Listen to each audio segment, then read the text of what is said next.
What is going on, Sacktown? It's Sacktown Pete back with another video. Thank you so much for tuning in. I hope you guys are having a great Sunday. I want to do this video today because I wanted to provide you guys with an update on Marvin Bagley and a couple of Sacramento Kings rumors that are going on right now currently before the Thursday's trade deadline. So let's go and get started by talking about Marvin Bagley.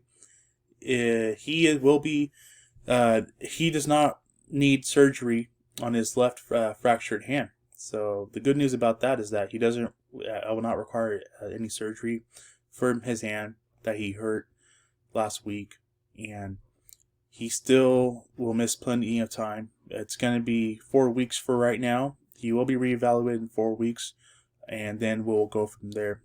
Me personally, I'm happy that he doesn't need surgery required on his left fractured hand. We'll let the bone heal. And it's good news that he will be reevaluated in 4 weeks. Majority of the season, that's a lot of season. 4 weeks is basically like a month he's going to miss. And it doesn't guarantee that he's going to be back after 4 weeks, which sucks. But at the same time, in my personal opinion, it's good that he'll be reevaluated in 4 weeks. And if he misses further time, that's fine. That's totally fine with me. I want to see him fully heal and be back on the court 100% healthy, if and when that time is, whether if that's this season or whether that's next season. But I'm happy for Marvin Bagley. I really do wish him a speedy recovery, and I'm excited to hear about this news. It's been a couple days. I should have covered this earlier, but I'm just getting the time now to cover it, and this is what I want to see.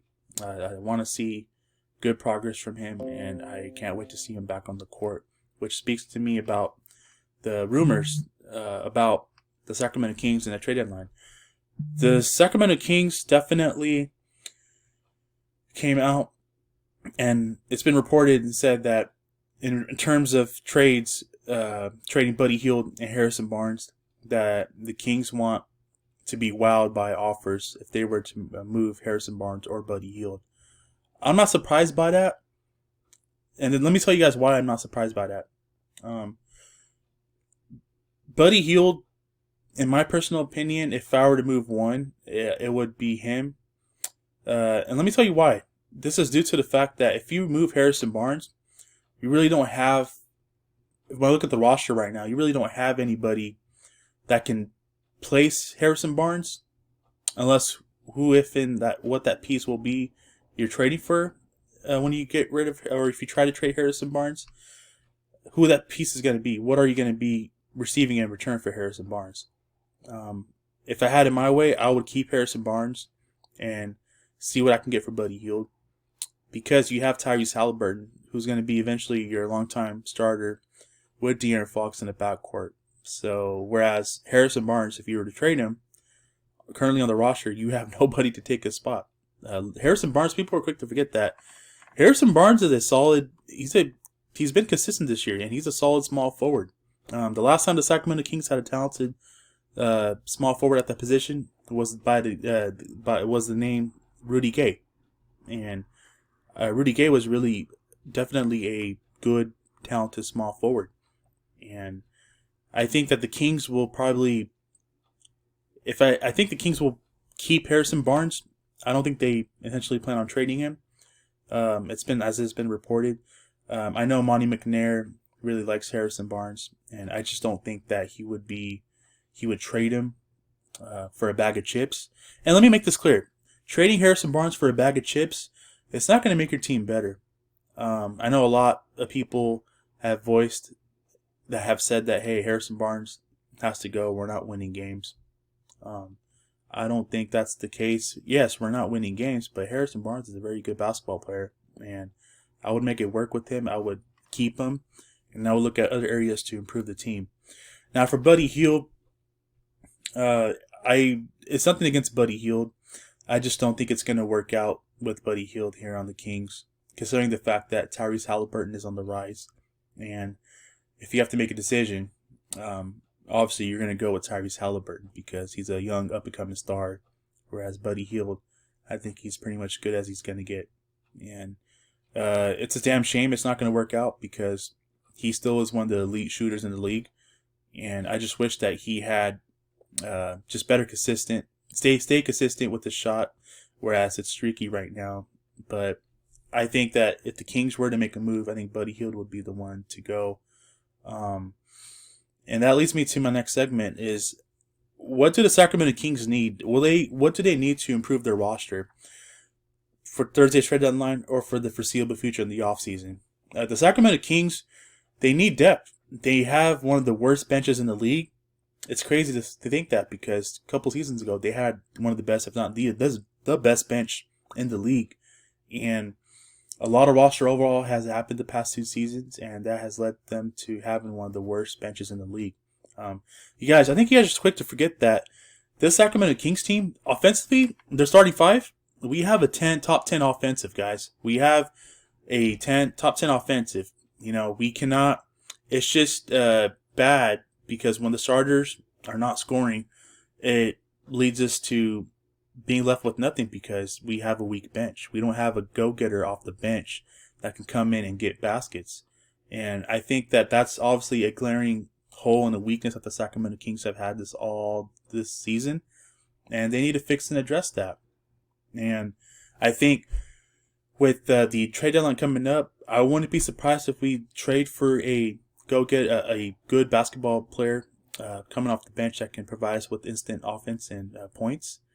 But at the same time, I wouldn't be surprised if the Sacramento Kings, if it's going to be a quiet trade deadline for them, because you have a whole offseason coming up. Sacramento Kings GM Monty McNair did not have enough time to kind of, implement his vision and what he wants to kind of do with this roster. But now, with the whole summer coming up, you have a full offseason. You have time. You have time to make the adjustments, make the moves, and I think that this offseason, Monty McNair is going to make a lot of moves, which he didn't get a chance to make when he took over the job last season. And it was just timing. He came in, it was just a fast offseason, because obviously due to the current circumstances that we're still living in, he just didn't have probably enough time to do what he wanted to do. So he made some tough decisions by letting Bogdanovich walk, because he just probably didn't want to have the time to, or just bring him back. He's made some decisions by not retaining Kenton Bazemore, by not retaining Alex Lynn, and that's fine. I'm okay with that. You got to give Monty McNair time to imprint his freaking plan and vision and what he wants to do with this basketball club. So, if I had it my way, I wouldn't care. I know a lot of people have come across me and said, like, why are the Kings winning meaningless games? They should be tanking for a draft pick. Let me make this crystal clear. I'm not for tanking. I don't care if we continue to win games. I mean, I do care. I want to win games. But let me make this clear. I'm not all about that tanking mentality. The Sacramento Kings have a top 10 offense. They have a good core in De'Aaron Fox, Tyrese Halliburton, Rashad Holmes, and Marvin Bagley. I don't think that they need to tank for another draft pick, just because they have a top 10 offense already and they have good players. What they need is depth. They need depth around De'Aaron Fox. They need depth around Tyrese Halliburton. They need depth around Marvin Bagley. They need depth around Rashad Holmes. The bench showcases that they're one of the weakest benches in the league, and they need to add to that.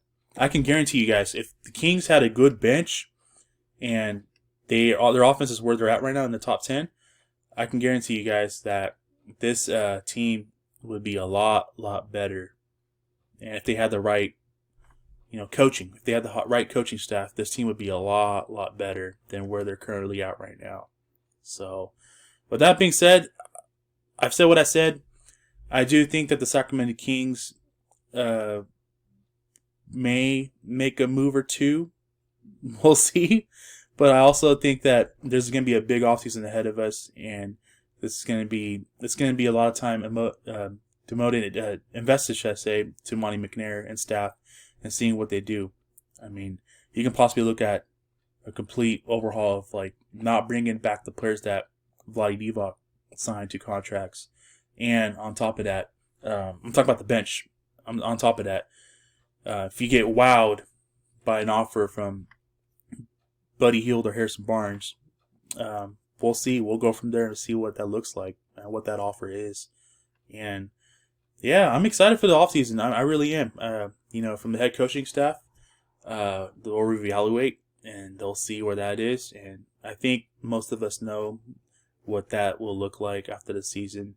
I think we will have a new head coach in the offseason, and it's going to be Monty McNair's pick, because some of the casual out there think that Monty McNair hired Luke Walton, in which no, he didn't. He didn't hire Luke Walton. That was the old regime. Monty McNair will have the time and flexibility to bring in his guy and who he wants to run the show for the Sacramento Kings team. And with that being said, let me know what are your guys' thoughts. I'm happy about Marvin Bagley's news. Yeah, it sucks that he's still going to miss time, but the good thing about it, anything positive from this, is the fact that he'll be reevaluated in 4 weeks, and he will not require surgery on his left fractured hand. So, with that being said, guys, that's going to do it for me today. I hope you guys have a great rest of your Sunday. You guys take care. Have a good one. We got a game tomorrow. We'll see how we look against the Cleveland Cavaliers. And then the trade deadline is Thursday. We will see if Buddy Hield and Harrison Barnes remain a Sacramento King. And I'll throw in Rashawn Holmes. We'll see if Rashawn Holmes remains a Sacramento King. About Rashawn Holmes, I do believe that if he does remain a Sacramento King, there's a good chance where the front office and the general manager do want to keep him. And that will showcase and say that they could possibly re-sign him in the offseason. But at what cost? At what cost? So we'll see how that goes, guys. That's going to do it for me today, guys. You guys take care. Have a good one. Keep pushing forward. And I will catch you guys in my next video. Peace.